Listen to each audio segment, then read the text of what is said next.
দাজ্জালের নাম তো আপনারা শুনেছেন। ভয়ঙ্কর ডেঞ্জারাস একটা ক্যারেক্টার।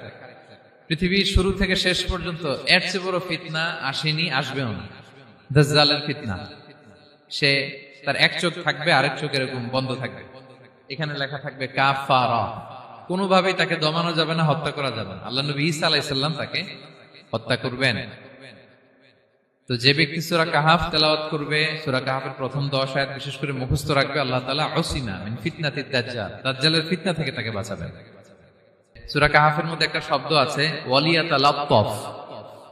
যারা কোরআন পড়েছেন দেখে থাকবেন, না দেখলে আজকে বাসায় যে দেখবেন, একটা শব্দ আছে ওয়ালিয়াতালাত্তাফ। দেখবেন কোরআনের মধ্যে এই শব্দটা বোল্ড করা, মোটা কালি দিয়ে লেখা, bold. This is the middle of the holy Quran. এটা কোরআনের একেবারে মাঝখানে এই শব্দটা। এর আগে যত আয়াত, তারপরে ঠিক তত আয়াত। সুবহানাল্লাহি বিহামদিহি। This is the middle of the holy Quran, এবং এটা সূরা কাহাফের মধ্যে আছে ওয়ালিয়াতালাত্তাফ শব্দটা আপনারা দেখবেন। এবং এই সূরাটা নবুয়তির ৫ম বৎসরে নাজিল হয়েছিল, আবিসিনিয়াতে, হিজরতের পূর্বে। তখন সাহাবীদের উপর, মুসলিম সাহাবাদের উপর কঠিন অত্যাচার চলতেছিল, ভয়ঙ্কর ধরনের অত্যাচার।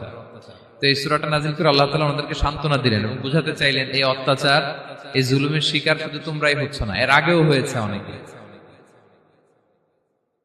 7 জন যুবক ছিল রোমান সাম্রাজ্যে, তারা তাদের ঈমান বাঁচানোর জন্য এরকম কষ্টের শিকার হয়েছিল, এবং তারা যে স্বপ্ন দেখেছিল সেই স্বপ্ন আল্লাহ তাআলা বাস্তবায়ন করেছেন। তো এই ঘটনাগুলো শুনিয়ে বেসিক্যালি মক্কার যে মুসলিম সাহাবারা, তাদেরকে আল্লাহ তাআলা সান্ত্বনা দিচ্ছিলেন যে ফ্রাস্ট্রেটেড হওয়ার কিছু নেই। ওয়ালা তাহিনু ওয়ালা তাহজানু ওয়া আনতুমুল আ'লাউনা ইন কুনতুম মুমিনিন। হতাশ হবে না, চিন্তিত হবে না, বিজয় তোমাদেরই হবে যদি তোমরা মুমিন হও, যদি তোমরা বিশ্বাসী হও, তোমাদের ঈমানের দাবিতে যদি তোমরা সত্যবাদী হও। এই সূরাটা নাজিলের একটা প্রেক্ষাপট আছে। মক্কার কুরাইশরা কোনোভাবেই যখন রাসূল সাল্লাল্লাহু আলাইহি ওয়াসাল্লামকে দমাতে পারছিল না, তখন তারা প্ল্যান করলো যে আমরা মদিনাতে যে মদিনার ইহুদিদের কাছ থেকে কিছু জেনে আসি। কারণ মক্কাবাসীদের নবী, রাসূল, ওহী, আখিরাত এগুলোর ব্যাপারে কোনো ধারণা ছিল না। তো ফলে তারা কুরাইশরা নজর ইবনে হারিস এবং উকবা ইবনে আবি মুঈত এই দুইজনকে পাঠালো, তোমরা মদিনায় যাও, মদিনায় ইহুদিরা থাকে, ইহুদিদের কাছে তাওরাত নাজিল হয়েছিল। They have idea regarding prophets and আখিরাত, আখিরাত কি, নবী কি, এগুলোর আইডিয়া তাদের আছে। তো তাদের দুইজনকে পাঠালো যে তোমরা যে তাদের জিজ্ঞেস করো যে আমাদের জ্ঞাতি ভাইদের মধ্যে থেকে একজন তো নবী দাবি করে, সে কি আসলেই নবী কিনা, আমরা কিভাবে বুঝবো? তো যেই চিন্তা সেই কাজ, তারা গেল মদিনাতে, মক্কা থেকে মদিনায়, যে খুলে বললো যে আমাদেরই এক ছেলে, আমাদেরই এক লোক বয়স 40 হওয়ার পর থেকে বলে আমি নবী, আমার কাছে ওহী আসে, আল্লাহ আমার কাছে বাণী পাঠায়, আর তিনি আমাকে বাণী বাহক করে পাঠিয়েছেন তোমাদের কাছে। এটা আসলে সত্য কিনা, আমরা একটু কনফিউশনে আছি। তো ইহুদিরা বলল তোমরা যে তাকে 3টি প্রশ্ন করবে, যদি উত্তর দিতে পারে বুঝবে সত্য নবী। 1 নম্বরে জিজ্ঞেস করবে যে মুহাম্মদ বলো তো আসহাবে কাহাফ কারা, আসহাবে কাহাফ সম্পর্কে তোমরা কি জানো? যে সূরাটার নাম সূরাতুল কাহাফ। কাহাফ মানে হচ্ছে কেইভ, গুহা, মানে গুহাবাসী। 7 জন যুবক এই গুহার ভিতরে আশ্রয় নিয়েছিল ঈমান বাঁচানোর জন্য। মুহাম্মদ তুমি যদি সত্য নবী হও বলো এই ঘটনাটা কি। 2 নম্বরে তাকে জিজ্ঞেস করবে জুলকারনাইন বাদশা সম্পর্কে কি জানে, সে কিছু জানে কিনা। 3 নম্বর তাকে জিজ্ঞেস করবে মা হুয়া রূহ, রূহ কি, যে রূহটা দেহে ঢুকলে মানুষ নড়ে চড়ে, প্রাণবন্ত একটা অ্যানিমেশন থাকে, এটা বের হয়ে গেলে সে ডেড বডি, লাশ হয়ে পড়ে থাকে। What is the origin of রূহ, স্পিরিট। এই 3টা প্রশ্নের উত্তর যদি জানে তাহলে আসলেই সে সত্য নবী। তারা এসে জিজ্ঞেস করলো মুহাম্মদ বলো আসহাবে কাহাফ কারা, বলো জুলকারনাইন কে, বলো রূহ কি। এই 3টা প্রশ্নের উত্তর যদি করতে পারো তাহলে বুঝবে তুমি সত্য নবী।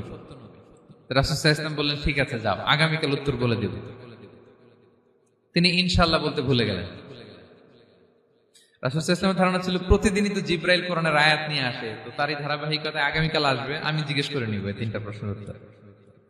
তারপরের দিন সবাই এসে হাজির, কিন্তু জিবরাইল আলাইহিস সালাম আসেনি। রাসূল সাল্লাল্লাহু আলাইহি ওয়াসাল্লাম একটু বিব্রতকর পরিস্থিতিতে বললেন। তারা বলল তুমি তো আজকে অ্যাপয়েন্টমেন্ট দিয়েছো, ডেট দিয়েছো, বলো উত্তর বলো। রাসূল সাল্লাল্লাহু আলাইহি ওয়াসাল্লাম বলল আজকে না, আগামীকাল বলে দিলাম। রাসূল সাল্লাল্লাহু আলাইহি ওয়াসাল্লাম ইনশাআল্লাহ কথাটা আর মনে করতে পারতেছেন না। এরপরের দিনও তারা এসে হাজির, কিন্তু রাসূল সাল্লাল্লাহু আলাইহি ওয়াসাল্লাম উত্তর দিতে পারতেছেন না। তারপরের দিন এভাবে পিছাচ্ছেন, রাসূল সাল্লাল্লাহু আলাইহি ওয়াসাল্লাম ডেট দিচ্ছেন না। এভাবে 1 দিন 2 দিন 3 দিন না, 15 দিন। কয় দিন? এদিকে তো এই প্রশ্নের উত্তর জানার জন্য এখন একজন দুজন আসে না, দলে বলে কাফিররা আসে। কারণ রাসূল সাল্লাল্লাহু আলাইহি ওয়াসাল্লামকে এখানে অপমান করা যাচ্ছে, ছোট করা যাচ্ছে, হেয় করা যাচ্ছে। তারা এসে হাসাহাসি করে। আবু বকর, ওমর রাদিয়াল্লাহু আনহুকে বলে, দেখো তোমরা না বলছো সত্য নবী, উনি সত্য নবী হলে তো প্রথম দিন উত্তর দিয়ে দিতে পারতো, পারে না কেন? এটা থেকে বোঝা যাচ্ছে তিনি আসলে মিথ্যাবাদী। 15 দিন রাসূল সাল্লাল্লাহু আলাইহি ওয়াসাল্লামের জন্য এত বিব্রতকর পরিস্থিতি আর ছিল না। 15 দিন পর আল্লাহ তাআলা আয়াত নাযিল করলেন, ওয়ালা তাকুলান্না বিশাইইন ইন্নী ফাইলুন যালিকা গাদা ইল্লা আইয়াশা আল্লাহ। অর্থাৎ হে নবী, ভবিষ্যতের কোনো কাজে যখন ওয়াদা দিবেন, কমিটমেন্ট করবেন, আপনি আইয়াশা আল্লাহ মানে ইনশাআল্লাহ বলা ছাড়া কখনো দিবেন না। রাসূল সাল্লাল্লাহু আলাইহি ওয়াসাল্লামকে শিক্ষা দেওয়ার মধ্য দিয়ে বেসিক্যালি আল্লাহ তাআলা গোটা মুসলিম উম্মাহকে শিক্ষা দিলেন, আমাদেরকে শিক্ষা দিলেন, যাতে আমরা ভবিষ্যতের কাজে আগে ইনশাআল্লাহ বলি।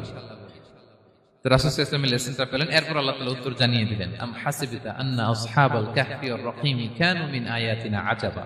টানা 2 পৃষ্ঠা উত্তর দিলেন আসহাবুল কাহফ কারা। তাওরাত, জাবুর, ইনজিলে কোথাও এত বিস্তারিত উত্তর নাই আসহাবে কাহফের ব্যাপারে। আল্লাহ তাআলা আল কাহফ, সূরাতুল কাহফ নামে গুহাবাসীদের নামে একটা সূরা দিলেন, বিস্তারিত 2 পৃষ্ঠায় বর্ণনা করলেন তারা কারা। কুরাইশরা তো তাআজ্জুব বনে গেল, ঘটনা কি, মুহাম্মদের উত্তর কিভাবে জানলো? সে তো কারো কাছে পড়ে নাই, লেখে নাই, এই দেশের বাইরেও কোথাও যায় নাই। দ্বিতীয় প্রশ্ন ছিল যুলকারনাইনকে আল্লাহ আয়াত নাযিল করলেন, ওয়াসআলুনাকা আন যিলকারনাইন কুল সাআতলু আলাইকুম মিনহু যিকরা। টানা আল্লাহ তাআলা প্রায় 1.5 পৃষ্ঠা, 1 পৃষ্ঠারও বেশি যুলকারনাইনের ঘটনা শোনালেন। আর রূহের কথা শোনালেন সূরা আল ইসরাতে, ওয়াসআলুনাকা আনির রূহ কুলির রূহু মিন আমরি রাব্বি ওয়া মা উতীতুম মিনাল ইলমি ইল্লা কালিলা। রূহ এটা আল্লাহর স্পেশাল একটা অর্ডার, আল্লাহর আদেশে এটা ঢুকে আল্লাহর আদেশে বের হয়। এটা কেউ ছুঁতে পারে না, ধরতে পারে না, দেখতে পারে না, এটা আল্লাহর পক্ষ থেকে একটা মিরাকেল।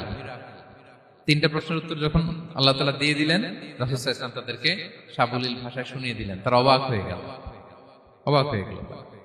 এইটা হচ্ছে সূরাতুল কাহফ নাজিল হওয়ার প্রেক্ষাপট। এরকম একটা সিচুয়েশনে নবুয়তির 5ম বছরে আল্লাহ তাআলা এই সূরাটা নাজিল করেছেন।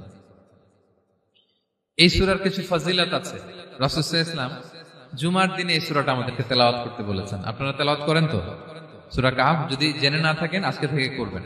রাসূল সাল্লাল্লাহু আলাইহি ওয়াসাল্লাম বলেছেন যে জুমার দিনে যে এই সূরা কাহফ তেলাওয়াত করবে, মান ক্বারাআ সূরাতাল কাহফি ফি ইয়াউমিল জুমআতি আদাআ লাহু মিনান নূরি মা বাইনাল জুমআতাইন। 2 জুমার মাঝখানে আল্লাহ তাআলা এই জুমার সময়টাকে তার জন্য আলোকিত করে দেয়।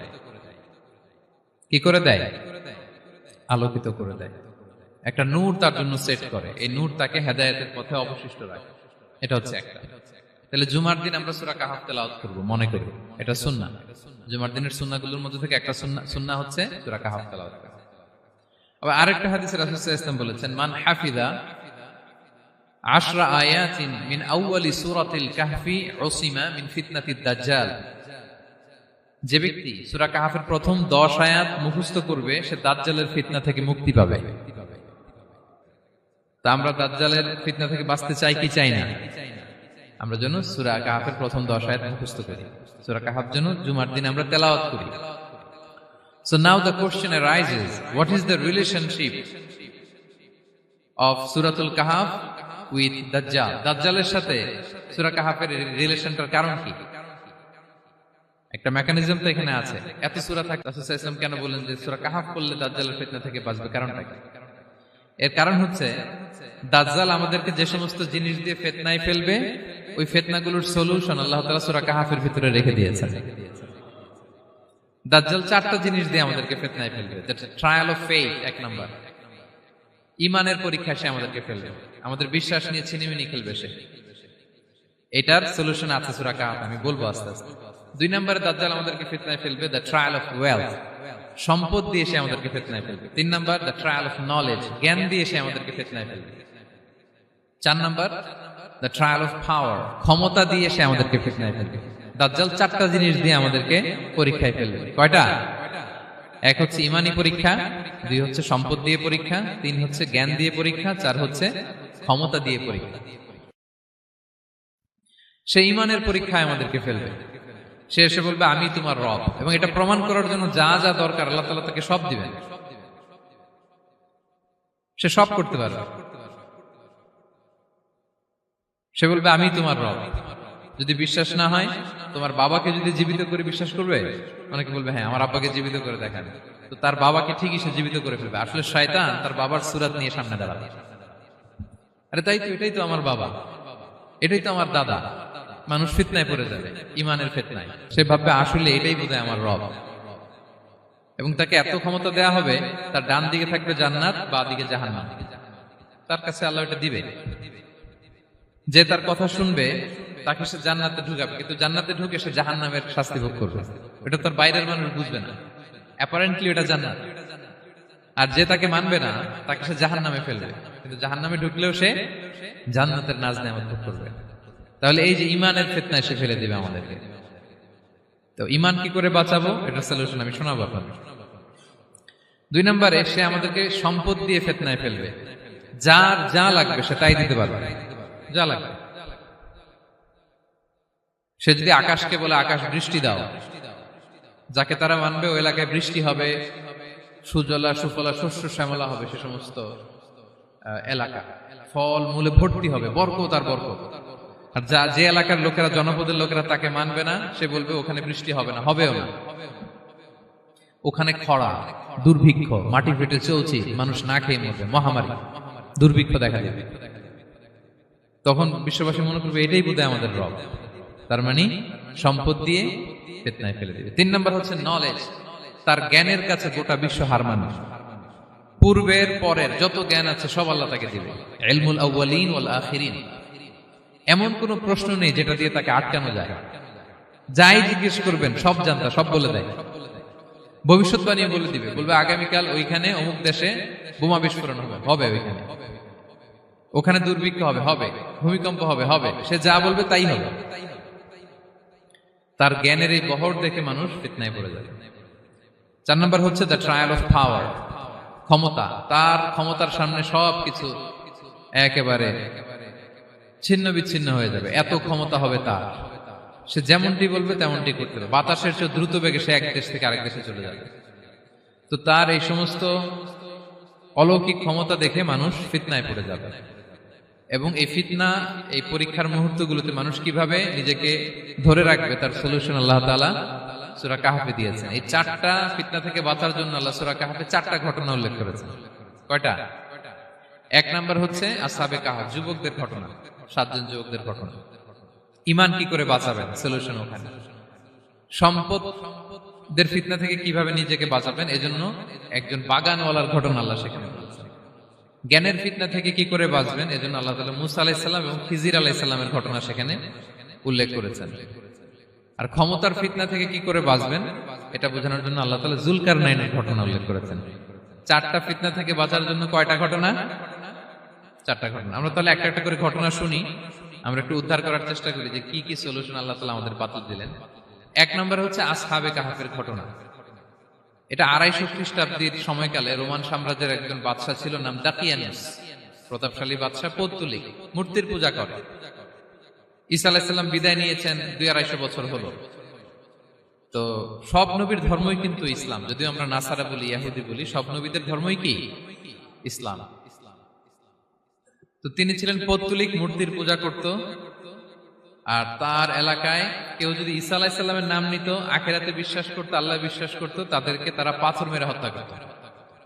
এজন্য ভয়ে কেউ ঈসাই ধর্মে ঈমান আনতো না, মানে ইসলামে ঈমান আনতো না। এই রাজার ভয়ে সবাই মূর্তির পূজা করত। কিন্তু 7 জন যুবক ছিল, তারা স্রোতে গা ভাসিয়ে দেয়নি। স্রোতের বিপরীতে তারা ঈমান নিয়ে দাঁড়িয়েছে। তারা ঈসা আলাইহিস সালামের রেখে যাওয়া সত্য ধর্মের উপর ঈমান এনেছিল, আখিরাতে তারা বিশ্বাস করত। তো এই 7 জন যুবকের কথা ছড়াতে ছড়াতে রাজা দাকিয়ানুসের কাছে চলে যায়। উনি তো রেগে মেগে আগুন, ডেকে পাঠালো 7 জনকে। তো তাদেরকে জিজ্ঞেস করলো তোমরা কাকে মানো? বলতেছে এক আল্লাহকে মানি। সাহসী, খুবই সাহসী। বলতেছে তুমি কি জানো তোমরা কার সামনে কথা বলতেছো? আমি তো তোমাদেরকে মৃত্যুদণ্ড দিতে পারি। তারা বলে দেন, কিন্তু আমরা সব বিসর্জন দিলেও ঈমান বিসর্জন দিতে পারবো না। সুবহানাল্লাহ। তিনি বললেন তোমরা যুবক মানুষ, রক্ত গরম, আবেগে কথা বলতেছো, 3 দিন সময় দিলাম, যাও ঈসার নাম ভুলে যাও, আখিরাত ভুলে যাও, আল্লাহর নাম ভুলে যাও। 3 দিন পরে তোমাদেরকে আবার ইন্টারভিউ নেব। ওই দিন যদি একই কথা বলো, পাথর মেরে 7 জনকে দুনিয়া থেকে উড়িয়ে দেবে। তারা চলে গেল। এবার 7 বন্ধু মিলে পরামর্শ করতে লাগলো, কি করতে পারি আমরা, এই গুণে ধরা সমাজকে আমরা কিভাবে বাঁচাবো, এই পৌত্তলিকতার ছোবল থেকে এই ইফসিস নগরীকে বাঁচাবো কি করে। নগরীটার নাম ছিল ইফসিস নগরী। বর্তমানে এটা তুরস্কের ইজমির শহরে অবস্থিত। এখনো জায়গাটা প্রত্নতাত্ত্বিকদের ওই ইয়েতে এটা সংরক্ষিত, এখনো টুরিস্টরা যায়। তো তারা বলল, আমরা ঈমান বিসর্জন দিব না, যদি আমরা ওদের কথা মেনে নিই আমরা তো মুশরিক হয়ে গেলাম, চলো আমরা এক কাজ করি, আমরা এলাকা ছেড়ে দিই। এই 7 যুবক আল্লাহর উপর ভরসা করে তারা বাড়ি ঘর আত্মীয় স্বজন সব ছেড়ে দিয়ে, লোকালয় ছেড়ে দূরে একটা পাহাড়ের ভেতরে আশ্রয় নিল। পাহাড়ের ভেতরে একটা গুহা ছিল, এই গুহা কি আরবিতে বলে আল কাহাফ। কি বলে? এই সূরার নাম কি? সূরাতুল কাহাফ। তো তাদের সাথে সাথে একটা কুকুরও যাচ্ছিল। তারা বারবার তাড়িয়ে দেওয়ার চেষ্টা করতেছিল কুকুরটাকে, যাতে না যায়, কিন্তু কুকুর শুধু কান্না করে তাদের সাথে যাওয়ার জন্য ঘেউ ঘেউ করতেছিল। এই কুকুরটাকেও সাথে নিল। ভালো মানুষদের সাথে থাকলে কি হয় দেখেন, এই কুকুরের কথা, যেহেতু 7 জন ইমানদারের সাথে একটা কুকুর ছিল, এই কুকুরের কথা আল্লাহ সূরাতুল কাহাফে উল্লেখ করে দিয়েছেন। ওয়া কালবুহুম বাসিতুন যিরাআইহি বিল ওয়াসিল। তো তারা ভিতরে গেল, যে প্রচন্ড ক্লান্ত, তারা ঘুমিয়ে পড়ল। কি করলো? এই এক ঘুমে আল্লাহ 309 বছর কাটাই দিলেন। কয়শো 9 বছর? 9 বছর ঘুম, সব ঘুম, প্রচন্ড ঘুম, ঘুম যেন আর কাটে না। 309 বছর পরে এরা জাগলো। এখন খুব ক্ষুধা, ঘুমে আর মোর ভাঙতেছে। আর একজন জিজ্ঞেস করতেছে, কি লম্বা সময় ঘুম দিলাম বোধহয় আমরা? একজন বলতেছে, হ্যাঁ মনে সারাদিনই ঘুমাইছি আমরা। আরেকজন বলতেছে, না না সারাদিন না, দিনের কিছু অংশ হয়তো ঘুমাইছি। আসলে কয় বছর ঘুমাইছে? 309 বছর। তো এদিকে সভ্যতার তো চেঞ্জ। এখানে ওই দাকিয়ানুস মরে, এর ছেলে মরে, এর নাতি মরে, পুতি মরে, এখন 6ষ্ঠ নম্বর রাজা আসছে। প্রজন্মের পর প্রজন্ম তো শেষ। 309 বছরে কমপক্ষে 4-5টা জেনারেশন চেঞ্জ হবে। তো জেনারেশন চেঞ্জ হয়ে, এলাকা চেঞ্জ হয়ে, তারা যে স্বপ্ন দেখেছিল এই ইফসিস নগরীতে কালিমার পতাকা উঠবে, তাদের স্বপ্ন আল্লাহ বাস্তবায়ন করেছেন। 309 বছরের ব্যবধানে এই এলাকার সবাই মুসলিম হয়ে গেছে। আল্লাহ চাইছিলেন ওদেরকে দেখাবে এটা, যে স্বপ্নটা যে বাস্তবায়ন হয়েছে এটা দেখাবে। তো ঘুম থেকে উঠছে, একজনকে তারা বললো যে লুকায় লুকায় চাদর মুড়ি দিয়ে কিছু রুটি নিয়ে আসো বাজার থেকে, যাতে তোমাকে না চিনে। চাদর মুড়ি দিয়ে যাও। কিছু পয়সা ছিল, মুদ্রা দিয়ে দিস। তো সে যে যখন দোকানদারের কাছ থেকে রুটি নিয়েছে আর মুদ্রা দিছে, দোকানদার বলে, এই মুদ্রা কোত্থেকে আসলো? 309 বছর আগে মালয়েশিয়াতে রিঙ্গিট ছিল কিনা জানি না, যেভাবে ওরা ট্রানজাকশন করতে পারে, যেটা ছিল ওইটা যদি এখন কেউ দেয়, রাজধানী বিলাসে খাবার পাওয়া যাবে? হ্যাঁ। তো রুটিওয়ালা বলে, তুমি বর্তমান সময়ের মুদ্রা দাও, এটা দিচ্ছ কেন? বলতেছে, এটা তো বর্তমান সময়ের মুদ্রা। বলতেছে, এই যে মুদ্রার মধ্যে দেখো কোন সালের সিল দেওয়া, এটা তো শত শত বছর আগে। বলতেছে, কি বলে শত বছর আগে? আমি তো আজকে সকালেই বাজার করলাম, ওই বাজার করে যে টাকাগুলো ছিল ওইটাই তো পকেটে। বলতেছে, বলে কি? নিশ্চয়ই তুমি গুপ্তধনের সন্ধান পেয়েছো, হিডেন ট্রেজার। বলো। মানে তার সাথে এদের কথাবার্তা কিছু মিলতেছে না। পরে তাকে ধরে ওই সময়কার রাজার কাছে নিয়ে গেছে। ওই রাজা আবার মুসলিম, সবাই মুসলিম তো হয়। সে যা বলে এরাও কেউ বিশ্বাস করে না, এরাও যা বলে এও বিশ্বাস করে না। আর এলাকা, এর বাড়িঘর আসবে কোত্থেকে? এর নাতি পুতি যা আছে 5-6 পুরুষ তো মরে সবাই কবরে। তখন তার কথা শুনে সবাই অবাক। তো এটা মিলানোর জন্য তারা 309 বছর আগের দাকিয়ানুস বাদশার সরকারি যে নথিপত্র, ওই পুরাতন ছিঁড়া নথিপত্র তারা বের করলো। বের করে দেখে ঠিকই দাকিয়ানুস নামে এক বাদশা ছিল, আর অনেক শত শত বছর আগে মোস্ট ওয়ান্টেড 7 জন যুবক ছিল, যাদের ব্যাপারে এক্সিকিউশনের অর্ডার ছিল। এখন দেখে তারা অবাক। লম্বা ঘটনা আমি শর্ট করে বলতেছি। পরে সবাই মিলে তাকে সহ ওই গুহায় গেল। গুহায় যাওয়ার পরে সে বাকিদেরকে ডাকতে গুহার ভিতরে ঢুকলো। আল্লাহ তাআলা 7 জনকে ওইখানে মৃত্যু দিয়ে দিলেন। চিরকালের জন্য এই 7 জন ঘুমায় পড়লো। আর এলাকাবাসী, রাজা সহ এখানে তারা একটা মসজিদ নির্মাণ করলো। This is the story of আসহাবে কাহাফ। তো এলাকাবাসী যদিও মুসলিম হয়েছিল, কিন্তু আখিরাতের ব্যাপারে তাদের একটা সন্দেহ ছিল, যে আসলে মানুষ মরার পরে কি আবার জীবিত হবে? মৃত্যুবরণ করার পরে আবার মানুষ জীবিত হবে? তাদের মনের মধ্যে একটা সন্দেহ ছিল যে আসলে মারা গেলে মানুষ আবার উঠতে পারে। তাদের এই সন্দেহ দূর করার জন্য আল্লাহ তাআলা এই 7 জনকে 309 বছর ঘুম পাড়িয়ে আবার জীবিত করলেন। সুবহানাল্লাহ বিহামদিহি। তাহলে ঈমান কিভাবে বাঁচাতে হয় এটার প্রেরণা আমরা এই 7 যুবকের কাছ থেকে পাই। এখানে যেটা আমরা শিখি প্রিয় ভাইরা, 1 নম্বর লেসন হচ্ছে আমাদের গুড কোম্পানি লাগবে, রাইটাস পিপল, মানে আমাদের সার্কেলটা ভালো হইতে হবে। তাদের 7 জনের সার্কেলটা খুব ভালো ছিল, ফলে তারা বিপথে যায় না এবং তারা এমন শক্ত সিদ্ধান্ত নিয়েছে যে আল্লাহ তাআলা সেটাতে বরকত দিয়েছেন, গোটা সমাজকে আল্লাহ তাআলা চেঞ্জ করে দিয়েছেন। এটা হচ্ছে 1 নম্বর লেসন। আপনি ঈমান বাঁচাতে হলে আপনার সার্কেল ভালো লাগবে। খুঁজবেন যে এলাকায় যাবেন ওখানে নামাজি সার্কেল কারা আছে, ওখানে জ্ঞানী গুণী সার্কেল কারা আছে, ওখানে ভালো কাজ করতে চায়, একে অপরকে সহযোগিতা করে, কল্যাণের পথের যাত্রী কারা আছে খুঁজতে হবে আপনাকে। খুঁজে ওই সার্কেলে আপনি যুক্ত হবে, তাইলে ঈমান বাঁচানো যাবে। ক্লিয়ার? 2 নাম্বার হচ্ছে conflict between believers and disbelievers it's universal. সত্য মিথ্যার লড়াই এটা চিরন্তন, আজীবন থাকবে। এটা ওনাদেরও ছিল, এখনো আমাদের লড়াই করে যেতে হচ্ছে, আমাদের ভবিষ্যৎ প্রজন্মও করবে। এই লড়াইটা আমরা করে যেতে চাই। কি বলেন? হ্যাঁ, থামা যাবে না? আমরা থামতে আসিনি, আমরা এই লড়াইটা করে যাব, আমরা সত্যের কথা বলেই যাব ইনশাআল্লাহ। বলেন। 3 নাম্বার হচ্ছে যে লেসনটা আমরা পাই, অনেকগুলো লেসন, আমি খুব প্রেসাইজলি বলতেছি। যুবকরা চাইলে একটা সমাজকে পাল্টে দিতে পারে। এই পৃথিবীতে যত বড় বড় বিপ্লব হয়েছে এগুলো যুবকরা এনেছে। তারা হচ্ছে সভ্যতা গড়ার কারিগর। আসহাবে কাহাফ আমাদের এই সময়ের নওজওয়ানদের জন্য প্রেরণা, তারা আমাদের জন্য প্রেরণার বাতিঘর। তারা যেমনি ঈমানকে রক্ষা করেছে, আমাদের যুবকরা চাইলেও তাদের ঈমানি চেতনাতে স্পিরিট দিয়ে সমাজটাকে পাল্টে দিতে পারে। কি বলেন? এখানে বেশিরভাগই তো যুবক। হ্যাঁ, গুড সার্কেলে থাকবেন তো আপনারা? সত্যের পক্ষে সবাই থাকবেন তো? আল্লাহ তাআলা কবুল করুন। আচ্ছা, এবার 2 নাম্বার ছিল সম্পদের ফিতনা, কিভাবে বাঁচবেন।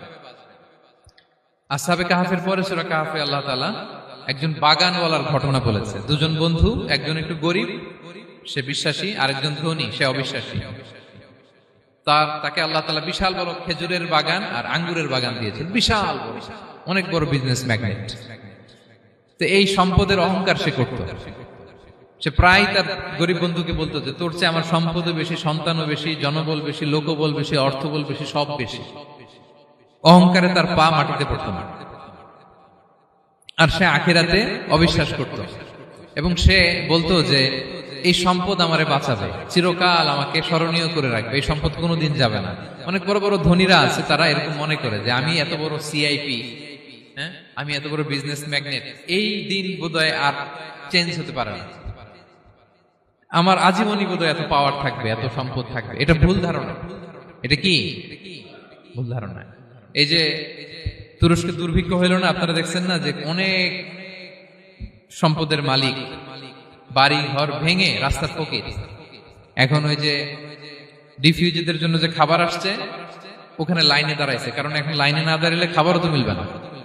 1000 কোটি টাকার মালিক ছিল, ভেঙে চুরে সব শেষ। এখন রিলিফের নেওয়ার জন্য দুস্থদের কাতারে ওখানে দাঁড়াইছে, কারণ দাঁড়াইলেই কিছু খাবার পাওয়া যাবে, খিচুড়ি পাওয়া যাবে, তা না হলে তো খাবারটাও মিলবে না।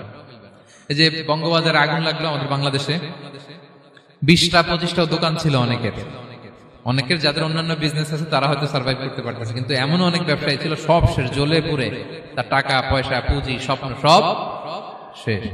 তো ধনীকে গরিব বানাতে আল্লাহর 1 সেকেন্ডও লাগে না।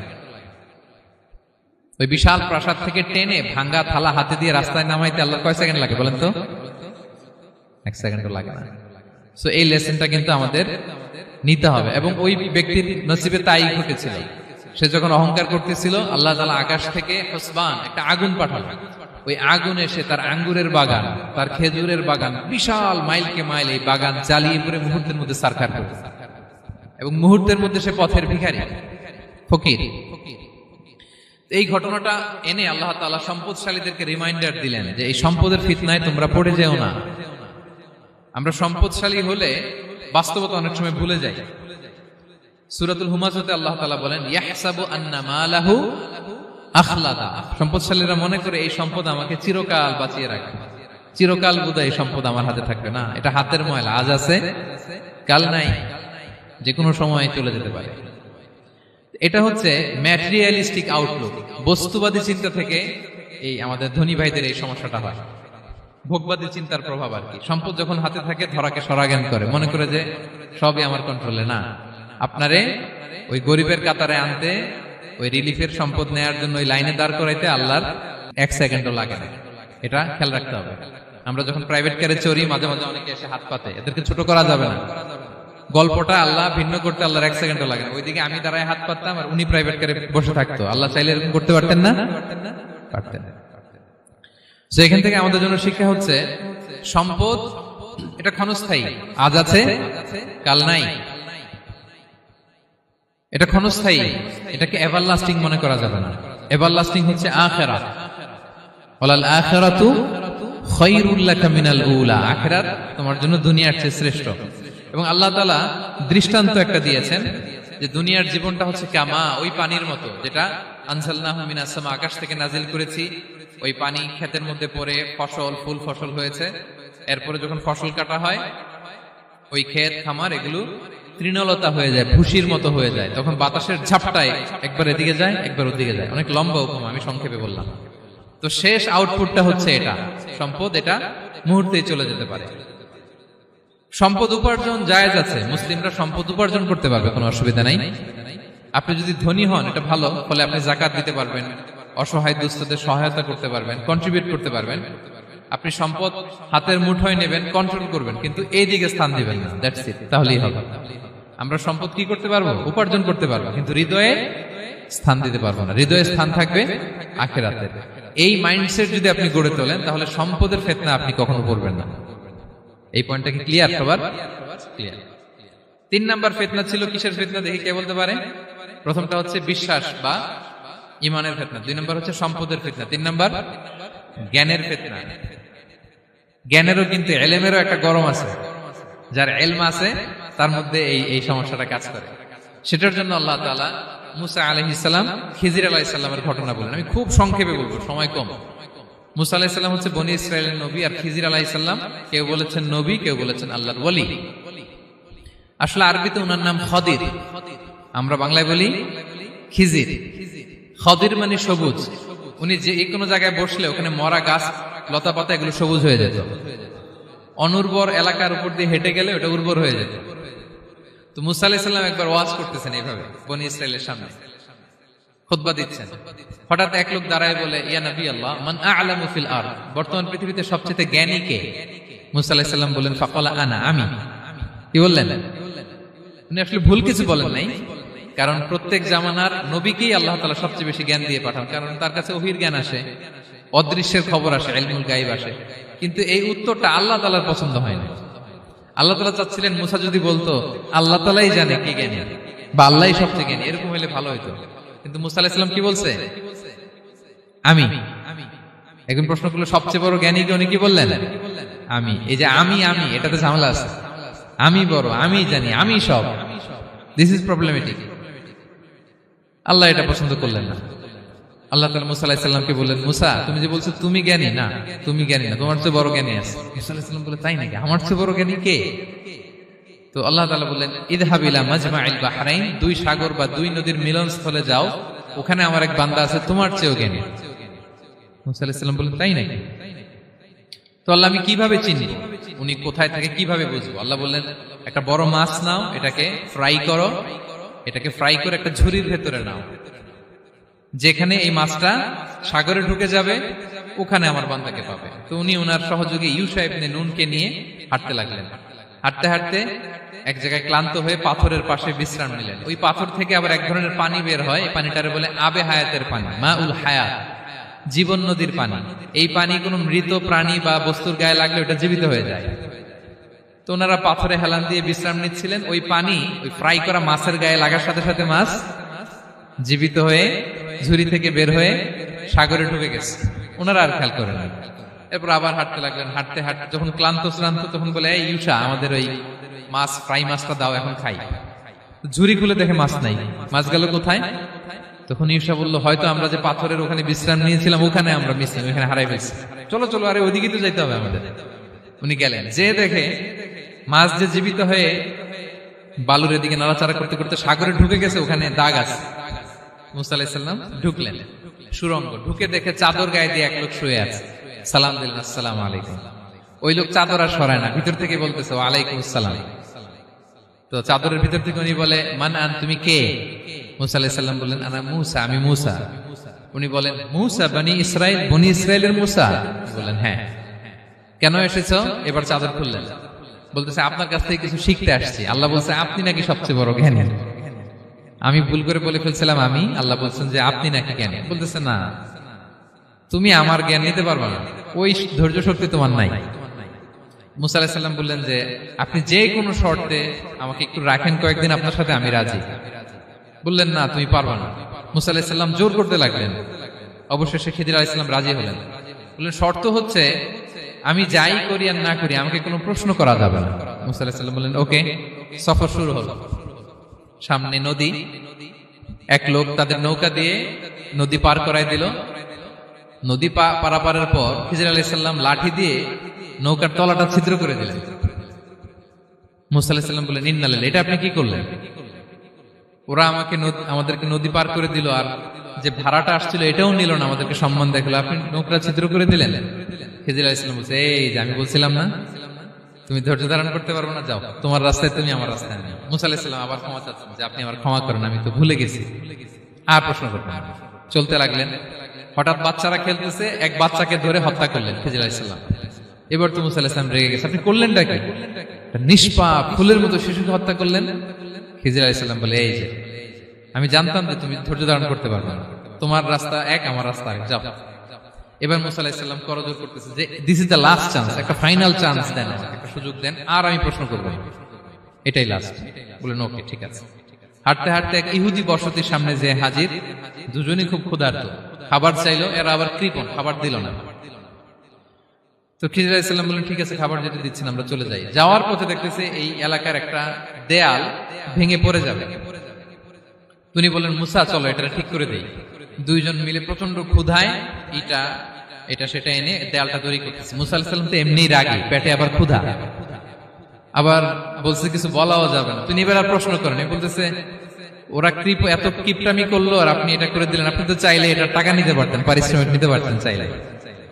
এই কথা বলার পর খিজির আলাইহিস সালাম বললেন হাযা ফিরাকু বাইনি ওয়া বাইনি, এখানেই তোমার আর আমার সেপারেশন, আর সামনে আগানো যাবে না, তোমার কোনো ধৈর্যই নেই। তো এতটুকু তোমাকে আমি বলি যে আমি একটাও আল্লাহর আদেশ ছাড়া করি নাই, আল্লাহর আদেশে আমি করেছি। কি? এক নম্বর হচ্ছে ওই যে আমাদের ভাড়া নিতে চাইলো না, আমাদেরকে পার করে দিল, নৌকাটা ছিদ্র করেছি কারণ এই এলাকায় একজন জালিম বাদশাহ আছে, সে নৌকা পেলেই গরিব মাঝিদের নৌকা সিজ করে নিয়ে যায়। তো এটাকে যখন তলায় ছিদ্র করে দিছি, রাজার লোকেরা এসে দেখবে যে এটা তলা ছিদ্র, পানি ঢুকতেছে, এটা নিবে না, ওরা পরে সামহাও এটা রিপেয়ার করে চালাইতে পারবে। মুসা আলাইহিস সালাম বলে সুবহানাল্লাহ, তাই তো, এটা তো আমি বুঝতে পারি নাই। আর ওই ছোট শিশুটাকে হত্যা করছি, ও অনেক বড় জালিম হবে এলাকা, তার ফিতনায় এলাকাবাসী তটস্থ থাকবে, সে তার মা বাবাকেও জাহান্নামে নেবে। এজন্য আল্লাহ তাআলা আদেশ দিয়েছেন আমাকে, আল্লাহর আদেশে আমি তাকে হত্যা করেছি। মুসা আলাইহিস সালাম বললেন তাই তো, এটা তো অনেক ভালো কাজ করছেন। তাইলে তো বলতেছে তাহলে ওইটা বলেন, খাবারও দিল না, এত কৃপণ, এদের দেয়াল কেন ঠিক করতে গেলেন আপনি? তখন তিনি বললেন যে আসলে এটা একটা ইয়াতিমদের ঘর ছিল, দুইটা ইয়াতিম শিশু, তাদের বাবা মা খুব ভালো ছিল, আর এই দেয়ালের নিচে আছে গুপ্তধন, এই দেয়ালটা পড়ে যাবে, এই গুপ্তধন তারা ছোট মানুষ নিতে পারবে না, এলাকাবাসী তাদেরকে বঞ্চিত করে নিয়ে যাবে। আমি দেয়াল গড়ে দিলাম যাতে করে তারা যখন প্রাপ্তবয়স্ক হয় নিজেদের সম্পদ নিজেরা বুঝে নিতে পারে। সুবহানাল্লাহ বিহামদিহি। মুসা আলাইহিস সালাম বলে তাই তো, এগুলো তো আমি বুঝতে পারি নাই। তো এই ছিল খুব সংক্ষিপ্ত পরিসরে মুসা আলাইহিস সালাম খিজির আলাইহিস সালামের ঘটনা। তো রাসূল সাল্লাল্লাহু আলাইহি ওয়াসাল্লাম বুখারীতে একটা চমৎকার কথা বলেছেন, তিনি বলেছিলেন ওয়াদিদনা আন্না মুসা সাবার হাত্তা ইউকাসসা আলাইনা মিন আমরিহিমা। রাসূল সাল্লাল্লাহু আলাইহি ওয়াসাল্লাম বলেছিলেন ইস, আমার ভাই মুসা যদি আরেকটু ধৈর্য ধরতো তাহলে আরো কিছু অজানা তথ্য আমরা জানতে পারতাম। এখান থেকে, এই ঘটনা থেকে আমরা কি শিখলাম? প্রথম যেটা আমরা শিখলাম, জ্ঞান নিয়ে বড়াই করতে নেই, ঠিক কিনা? জানার কোনো শেষ নেই, জাননেওয়ালার উপরও জাননেওয়ালা আছে, জ্ঞানীর উপরও জ্ঞানী আছে। আপনি কিছু জেনেই মনে করবেন না আমি সব জানি, আপনার চাইতেও বেশি জ্ঞানী অনেকে আছে। অনেক সময় বক্তার চাইতেও শ্রোতারা অনেক জ্ঞানী। হয়তো এখানে এমন অনেক জ্ঞানী লোক আছে যার ধারে কাছেও আমরা কেউ নেই, হতে পারে। সো আমি সব জানি, এটা ভুল, এটা শয়তান বলে। এটা কে বলে? শয়তান বলে। আবু নাওয়াস একটা কবিতা লিখেছেন, ওয়াকুল লিমান ইয়াদঈ ফিল ইলমি ফালসাফাতান হাবাসতা শাইআন ওয়া গাবাত আনকা আশিয়াউ। কেউ যদি বলে আমি সব জানি, তুমি তাকে বৃদ্ধাঙ্গুলি দেখিয়ে বলো আপনি কিছুই জানেন না, আপনি অল্প কিছু জেনেছেন, জানার এখনো অনেক বাকি। তাহলে মুসা আলাইহিস সালামের এই ঘটনা জিজ্ঞেস করা হলো কে জ্ঞানী, উনি বললেন আমি জ্ঞানী। এরকম কি আমরা কখনো বলবো না? সবচাইতে বড় জ্ঞানী কে? ওয়া ফাওকা কুল্লি যী ইলমিন আলিম, সবচাইতে বড় জ্ঞানী আল্লাহ তাআলা। সো জ্ঞান নিয়ে আমরা অহংকার করব না। 2 নম্বর যে শিক্ষাটা আমরা পাই, ওই যে নৌকা দিয়ে পারাপার হচ্ছিল, তখন একটা চড়ুই পাখি এসে সাগরের মধ্যে মুখ দিয়েছিল। তো খিজির আলাইহিস সালাম বললেন, মুসা তুমি কি চড়ুই পাখিটা দেখতে পাচ্ছ? হ্যাঁ দেখতে পাচ্ছি। চড়ুই পাখিটা যে সাগরে মুখ দিয়ে দেখতে পাচ্ছ? হ্যাঁ দেখতে পাচ্ছি। তখন খিজির আলাইহিস সালাম বললেন, চড়ুই পাখিটা সাগরে মুখ দিয়ে পানি খাওয়ার পরে চড়ুই পাখির ঠোঁটে বা চঞ্চুতে যতটুকু পানি লেগে আছে, এই পানিটা হচ্ছে তোমার আমার এবং মহাবিশ্বের আমাদের সকলের জ্ঞান, আর এই মহাসাগরের সকল পানি হচ্ছে আল্লাহ তাআলার জ্ঞান। আল্লাহ তাআলা বলেছেন, ওমা উতিতুম মিনাল ইলমি ইল্লা কালিলা, আমি তোমাদেরকে একেবারে অল্প জ্ঞান দিয়েছি, একেবারে অল্প। এই রহস্যে ঘেরা এই মহাবিশ্বের অনেক কিছু আমাদের অজানা। প্রিয় ভাইরা, আমরা অনেক কিছু জানি না, আমাদের এই লিমিটেড নলেজ এগুলো ধরে না, তারপর আমরা জ্ঞানের বড়াই করি। আপনারা উপমাটা বুঝতে পারছেন? একটা নৌকা থেকে চড়ুই পাখি ঠোঁট দিয়ে পানি খাচ্ছে, পানি খাওয়ার পরে স্বভাবতই চড়ুই পাখির ঠোঁটে একটু পানি তো লাগবে। খিজির বললেন যে এই পানিটা হচ্ছে তোমার আমার পৃথিবীর সবার জ্ঞান, আর এই সাগরের বাকি পানিগুলো কার জ্ঞান? এবার বুঝতে পারছেন আল্লাহ তাআলার জ্ঞানের পরিধি। আমরা জ্ঞান নিয়ে যেন কখনো কি না করি, বড়াই না করি। জ্ঞান 2 ধরনের, একটা বাহ্যিক জ্ঞান, একটা অন্তর্নিহিত জ্ঞান। External knowledge, internal knowledge. আমরা যখন কোরআন হাদিস পড়ি আমাদের বাহ্যিক জ্ঞান অর্জন হয়। কোরআন হাদিস পড়লেই আপনি জ্ঞানী হয়ে যান।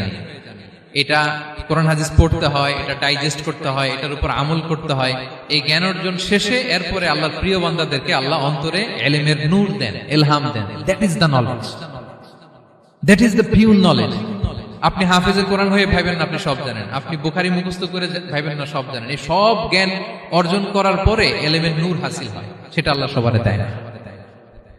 সো এই অন্তর্নিহিত জ্ঞান, দূরদৃষ্টি, farsightedness, that is the pure knowledge. এটার জন্য বছরের পর বছর, যুগের পর যুগ সাধনা করতে হয়।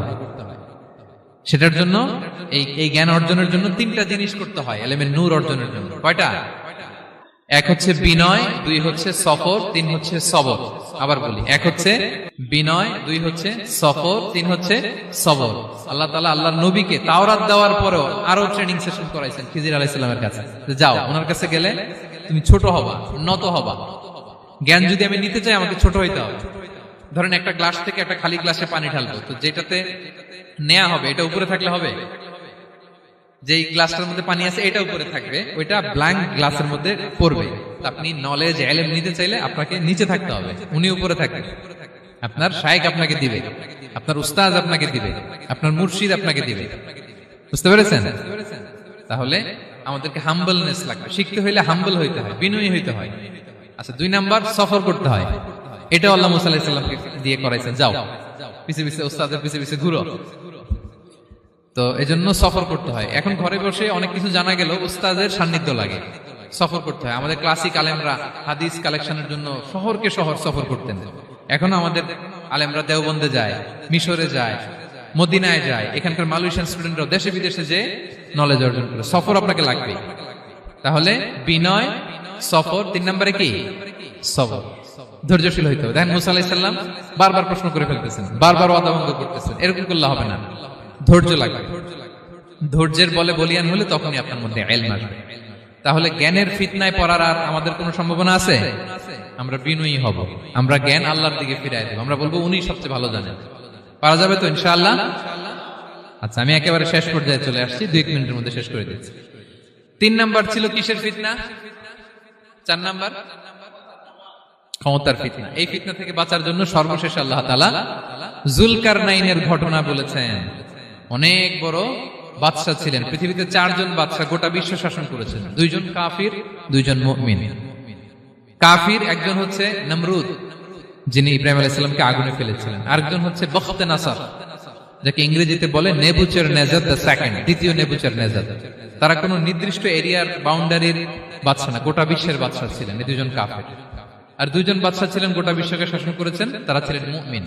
একজন হচ্ছে সুলাইমান আলাইহিস সালাম, আল্লাহর নবী।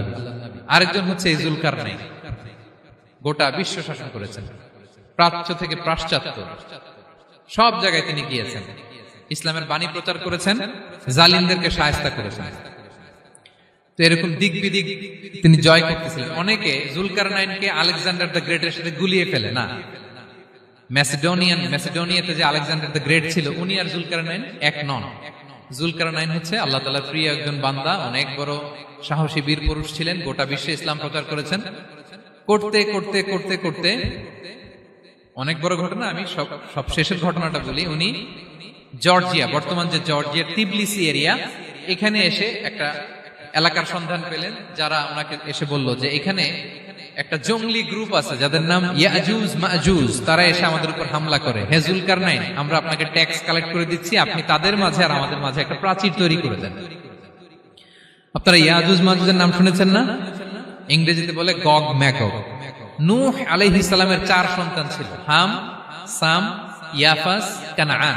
এই ইয়াফাসের বংশধর হচ্ছে ইয়াজুজ মাজুজ, জঙ্গলি, হাজার হাজার শুধু বংশ বিস্তার করে। তারা এসে লোকালয়ে মানুষের উপর আক্রমণ করে, তাদের গবাদি পশু এগুলো ছিনিয়ে নেয়, ফলমূল খেয়ে ফেলে। তো জুলকারনাইন বাদশার কাছে যখন বিচার দেওয়া হলো, উনি বললেন ঠিক আছে, তোমাদের ট্যাক্স দেয়া লাগবে না, তোমরা শারীরিক পরিশ্রম করে আমাকে সাহায্য করো। তো উনি বর্তমানে হচ্ছে এক পাশে কৃষ্ণ সাগর, ব্ল্যাক সি, আরেকদিকে কাস্পিয়ান হ্রদ বা কাস্পিয়ান সাগর, এর মাঝখানে 1200 কিলোমিটার লম্বা মাউন্টেন রেঞ্জ, পাহাড়ি এরিয়া, আপনারা গুগলে দেখবেন। এইখানে 2 পাহাড়ের মাঝখানে ফাঁকা জায়গায় তিনি বড় বড় লোহার পাত প্রথিত করলেন, গেড়ে দিলেন। এরপরে তামা, সীসা গালিয়ে বিশাল একটা ওয়াল তৈরি করলেন। এটা জুলকারনাইন উনার বানানো ওয়াল বা ড্যাম, প্রাচীর। এখন আর ইয়াজুজ মাজুজ আসতে পারে না, ওরা আর আসতে পারে না। ওরা প্রতিদিন এটা ভাঙার চেষ্টা করে, কিন্তু ভাঙতে ভাঙতে আরেকটু ভাঙলেই ভেঙে যাবে। ওরা বলে আগামীকাল ভেঙে ফেলবে, ইনশাল্লাহ বলতে ভুলে যায়। এজন্য এরপরের দিন এসে দেখে আবার এটা আগের মতো হয়ে আসছে। কিয়ামতের আগ দিয়ে ওদের মধ্যে এই ইনশাআল্লাহর প্রেরণা আসবে। তাদের একজন বলে উঠবে, আগামীকাল ইনশাআল্লাহ আমরা এটা ভেঙে খান খান করে দেব, ঠিকই ভেঙে ফেলবে। তখন তারা ভেঙে চুরে কুটি কুটি ইয়াজুজ মাজুজের দল এসে হামলে পড়বে। সামনে পড়বে তাবারিয়া সাগর, একদল এসে তাবারিয়া সাগর এমন ভাবে খাবে, এই দল যাওয়ার পরে আরেক দল এসে এখানে যে সাগরে যে পানি ছিল এটা কল্পনাই করতে পারবে না। তারা পৃথিবীতে ফিতনা ফাসাদ করবে। ঈসা আলাইহিস সালাম তখন আসবেন, দোয়া করবে আল্লাহ তাআলার কাছে মুমিনরা, একটা মহামারী দিবে আল্লাহ তাআলা ইয়াজুজ মাজুজের মধ্যে, ওরা মরে যাবে সব। এরপর বিশাল এক পাখি এসে তাদেরকে আল্লাহর মর্জি মাফিক এমন এক জায়গায় ফেলে আসবে, কেউ জানবে না। তো তারা যে পচে গলে মাটির সাথে মিশেছিল, এই গলিত লাশ থেকে মাটি খুব উর্বর হয়ে যাবে। এরপর আল্লাহ তাআলা পৃথিবীর মধ্যে বারাকা দিবেন, কিছু রোপণ করলে তাড়াতাড়ি ফুলে ফেপে বড় বড় ফলমূল হচ্ছে। তো এটা কিয়ামতের আলামতের অন্য কোনো আলোচনায় হয়তো আমরা বলবো। তো জুলকারনাইন তিনি বিশাল এখানে প্রাচীর তৈরি করে দিয়েছিলেন, এবং প্রাচীর তৈরি করে দিয়ে তাদেরকে বলেছিলেন যে যতদিন আল্লাহ তাআলা চাইবেন এটা থাকবে, এবং যেদিন আল্লাহ তাআলার আদেশ আসবে এটা ভেঙে খান খান হয়ে যাবে। তার মানে দেখেন, এত পাওয়ারফুল, এত শক্তিশালী, এত ক্ষমতাধর হওয়ার পরেও তিনি তার ক্ষমতাকে কার দিকে ফিরিয়ে দিয়েছেন? যে আল্লাহ যতদিন চাইবে এই প্রাচীর টিকে থাকবে, যেদিনই আল্লাহ তাআলার আদেশ আসবে এই প্রাচীর ভেঙে খান খান হয়ে যাবে। সো আমরা ক্ষমতার দেখা পেলে, চেয়ার একটা পেলে, আমরা যেন জালিম হয়ে না উঠি, এটা হচ্ছে এখান থেকে শিক্ষা। আমরা যেন জুলুম না করি। উনি সম্পদের মালিক ছিলেন, ক্ষমতার মালিক ছিলেন, কিন্তু উনি যে আল্লাহর বান্দা এটা ভুলে যান নাই। আমরা যখন ক্ষমতাশীল হই, আমরা যখন প্রধানমন্ত্রী হই, আমরা যখন প্রেসিডেন্ট হই, আমরা যখন পাওয়ারফুল হই, আমাদের সবচেয়ে বড় পরিচয় যে আমরা আব্দুল্লাহ, আল্লাহর গোলাম, এটা আমরা ভুলে যাই। আমাদের আসল পরিচয় কি? আমরা আল্লাহর গোলাম। আমরা যে আল্লাহর গোলাম, এই চিন্তাটা, এই সেন্সটা যদি আমাদের মাথায় থাকে, তাহলে ক্ষমতা আমাদেরকে দাম্ভিক বানাতে পারে না, আর ওই ক্ষমতা আমাদেরকে ফিতনায়ও ফেলবে না।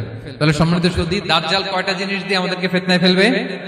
4টা। দ্য ট্রায়াল অফ ফেইথ, ইমানের পরীক্ষা; দ্য ট্রায়াল অফ ওয়েলথ, সম্পদ দিয়ে পরীক্ষা; দ্য ট্রায়াল অফ নলেজ, জ্ঞানের পরীক্ষা; দ্য ট্রায়াল অফ পাওয়ার, ক্ষমতার পরীক্ষা। আর ইমানের পরীক্ষায় উত্তরণের জন্য আল্লাহ তাআলা আমাদেরকে এই সূরায় আসহাবে কাহফের ঘটনা শুনিয়েছেন, যে 7 জন যুবক তারা তাদের ইমানকে হেফাজত করেছিল। সম্পদের ফিতনা থেকে বাঁচানোর জন্য আল্লাহ তাআলা আমাদেরকে এক বাগানওয়ালার কাহিনী জানিয়েছেন, যে সম্পদ পেয়ে তোমরা দাম্ভিক হয়ে যাও না, এটা আজ আছে কাল থাকবে না। জ্ঞানের পরীক্ষা থেকে আমাদের মুক্তির জন্য আল্লাহ তাআলা অনেক বড় করে আল্লাহ নবী মুসা আলাইহিস সালাম এবং খিজির আলাইহিস সালামের ঘটনা শুনিয়েছেন, আমাদের বুঝিয়েছেন যে আমাদেরকে বিনয়ী হতে হবে, জ্ঞানের জন্য সফর করতে হবে এবং সবর করতে হবে। সব শেষে আল্লাহ তাআলা ক্ষমতার ফিতনা থেকে বাঁচানোর জন্য ক্ষমতাধর, আমরা তো একটা দেশের মালিক হই এখন, অমুক দেশের প্রেসিডেন্ট, অমুক দেশের প্রধানমন্ত্রী, উনি গোটা বিশ্বের প্রতাপশালী রাজা ছিলেন জুলকারনাইন। তারপরেও উনি যে আব্দুল্লাহ, উনি যে আল্লাহর গোলাম, এটা তিনি ভুলে যাননি। তাহলে এইভাবে যদি আমরা এই ফিতনাগুলো থেকে বাঁচার চেষ্টা করি, তাহলে এই ফিতনা থেকে আমরা বেঁচে থাকতে পারবো। এবং দাজ্জাল যদি এই মুহূর্তেও আসে, সে আমাদেরকে বিভ্রান্ত করতে পারবে না। পারবে? পারবে না ইনশাআল্লাহ। ইনশাআল্লাহ বলেন। আর ভবিষ্যতের সব কাজের আগে আমরা সবসময় কি বলবো? মনে থাকবে সবার? আল্লাহ তাআলা আমাদের সবাইকে কথাগুলো বোঝার ও আমল করার তৌফিক দান করুক। হাযা মা ইনদি ওয়াল ইলমু ইনদাল্লাহ আলাইহি তাওয়াক্কালতু ওয়া ইলাইহি উনীব। ওয়াসসালামু আলাইকুম ওয়া রাহমাতুল্লাহি তাআলা ওয়া বারাকাতুহু।